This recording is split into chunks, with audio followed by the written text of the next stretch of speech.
Sir, ఈ వెలుగొండ ప్రాజెక్టుకి సంబంధించిన డీటెయిల్స్ ఈ వెలుగొండ ప్రాజెక్టు నల్లమల సాగర్ లోకి వెళ్తుందండి. శ్రీశైలం ప్రాజెక్ట్ బ్యాక్ వాటర్ నుంచి నీళ్లు వస్తాయి.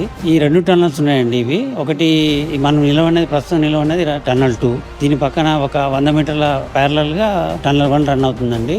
ఇది 9.2 మీటర్స్ దయా ఉందండి. ఇందులో 8,500 క్యూసెక్స్ వాటర్ వెళ్తుంది. ఆ టన్నల్ 1 నుంచి 3,000 క్యూసెక్స్ నీళ్లు వెళ్తాయి. పొల్లమోగ అంటే Srisailam back water, Srisailam reservoir దగ్గర మనం వాటర్ డ్రా చేస్తాము. అది 840 సీ లెవెల్, హెడ్ రెగ్యులేటర్ యొక్క సీ లెవెల్ 840 మీటర్స్, 840 అడుగులు.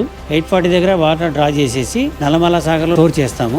ఇది ఒక 21.6 కిలోమీటర్లు రన్ చేసిన తర్వాత ఫిడర్ కెనాల్ నల్లమల సాగర్ లో రిజర్వాయర్ లో ఆగిపోతాయి. అక్కడ నుంచి 3 కెనాల్స్ వెళ్తాయి. గొట్టిపడియ నుంచి eastern main canal, Kakarla dam నుంచి వెస్టర్న్ మెయిన్ కెనాల్, సుంకేశ్వర దగ్గర నుంచి తీగలేరు కెనాల్ వెళ్తుందండి. ఈ 3 కెనాల్స్ ద్వారా దాదాపు 4,30,000 ఎకరాలకు నీరు అందించడం జరుగుతుంది. ఈ ప్రకాశం జిల్లా, నెల్లూరు జిల్లా, కడప జిల్లా వీటి వల్ల లబ్ధి పొందుతాయి. దాదాపు 11,00,000-12,00,000 మందికి తాగునీరు అందిస్తాము. మొత్తం ఎన్ని జిల్లాలకు 3 జిల్లాలు ప్రకాశము, నెల్లూరు, కడప. కడపలో కలసపాడు, పూర్వమేల మండలాలు బాగా అభివృద్ధి చెందాయి.